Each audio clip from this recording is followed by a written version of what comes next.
Hey there, everyone. Happy Friday. It's February the 7th, and it's your friends from the Prime Real Estate team. We got Daniel on the line here, and myself. I think Megan might be joining us. She's in the car. I think she had a bad cell service a moment ago.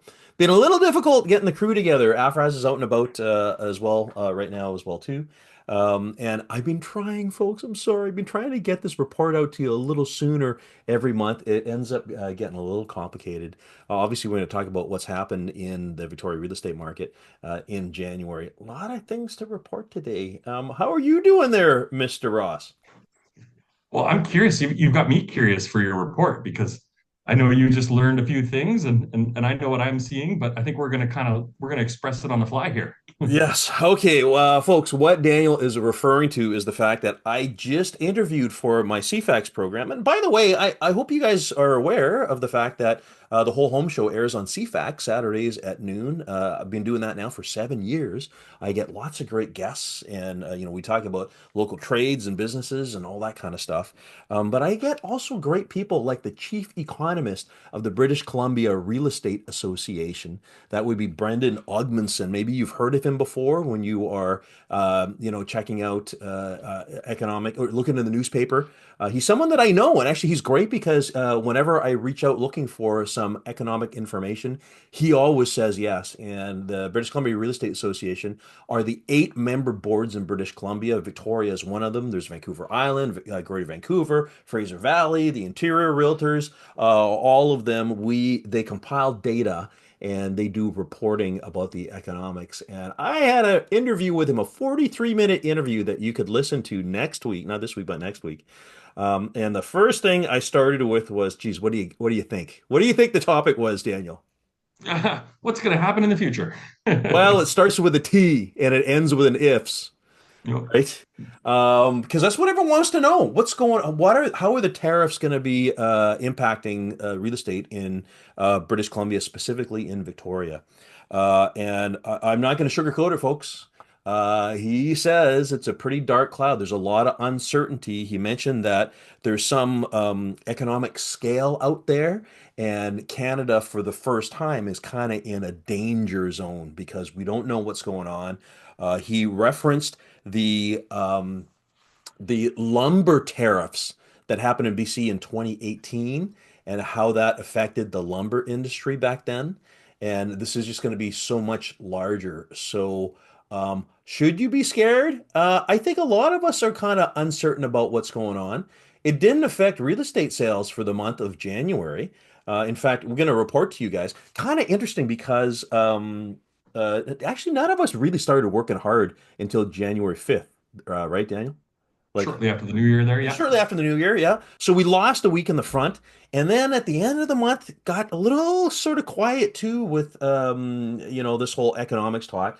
So within the sort of maybe 2.5, 3 weeks in between, we ended up having a pretty strong month out there. Now, folks, I'm sure you've already had a look at the numbers either in the Times Colonist, which I hope you're a regular reader of, or elsewhere.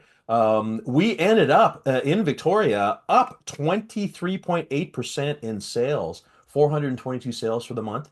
We had 2,395 active listings, which is up 11.9%. Just to give you guys an idea of sales, that is really strong. In fact, that is it's one of the strongest Januaries, I should say, in a long time. When you look at the list here, 422. We have done okay. There were softer months before that, right? As far as sales are concerned, but things are okay. Prices also up a little bit. So the average price for a detached single family home, 1,279,000, which is up 4.9% from last year. When you look at the average house prices for the past couple of years, I look at this list all the time. The entire 2024 was kind of consistent around that, 2.2, 2.6, 2.9 kind of thing. And we're still at that number. We haven't resumed the peak of February 2022. That was or February, March. So it's like 1,426. We'll get back there some point, but we're not there quite yet. Things in general are happening. People are buying. There's interest. Um, Now, development is a whole other thing because Daniel, that is something that you have been doing a fair amount of recently. Let's talk to our folks here about what you've been seeing.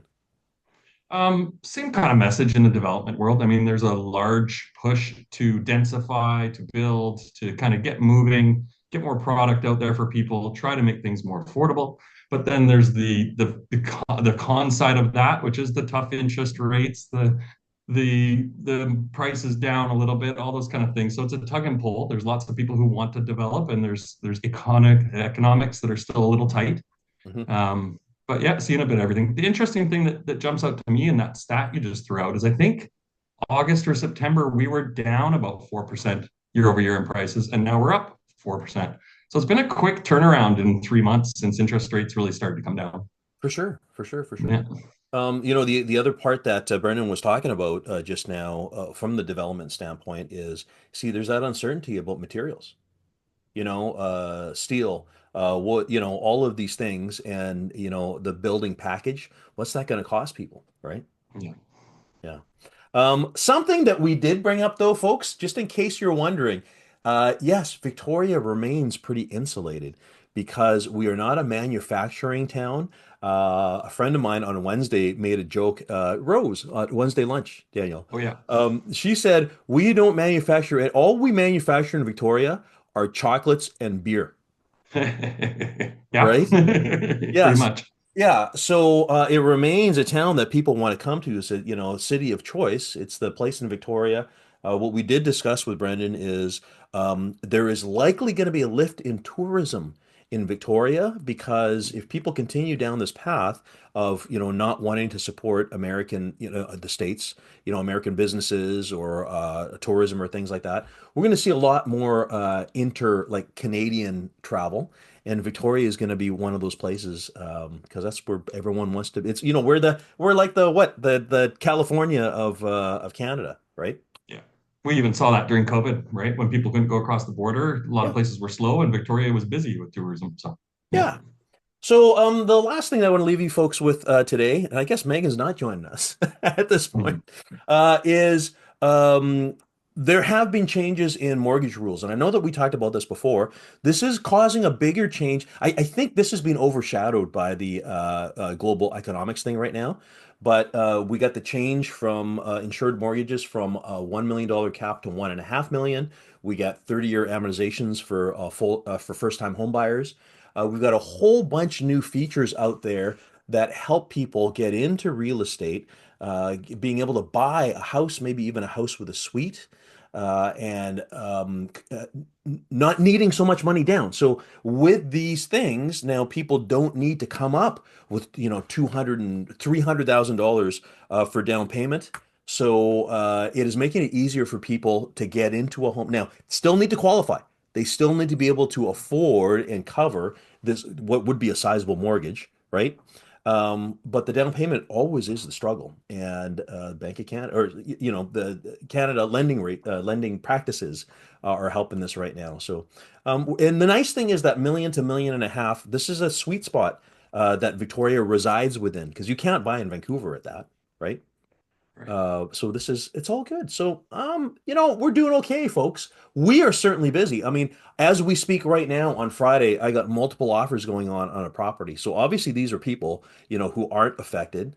One of the things I was on Check News just a couple of weeks ago talking about the origins of buyers in Victoria. And the vast majority of buyers come from within Victoria. You know that because a lot of you move from one house to the next. But the other thing too is there's a very sizable, I can't remember the percentage, I think it was something like 60% of homeowners have no mortgage. So these are people like in Vancouver who are house rich is the word? I don't know. They have all their equity in homes. They've owned for, at least 10 or 15 years. They have built up a whole bunch of equity, and they are perhaps not so much affected by things like the economy and tariffs, Right. right? So interesting. So I don't know. How was that, Daniel? It's it wasn't meant to be candy coated, but on the flip side, it is what it is, right? It is what it is, and I'm not a big proponent of trying to time the market, but it's intriguing time. Like prices are rebounding a little bit, interest rates have come down, and there's some uncertainty in the future. So there's a little window right here where things feel decent, and we're seeing that in the activity that's being reflected, right? There's an uptick there. So There we go. Silver yeah, lining. yeah. All right, folks. As always, I'm going to put the stats package in the message here. If you have any questions, always just reach out to us. We love chatting with you. We're oh, by the way, Chinese New Year. If you're around on Sunday, go down to Chinatown, 11:30. Lion dance, always lots of fun, and hopefully I'll see you down there. Catch you next month. We'll try to do it earlier. Promise. See you then.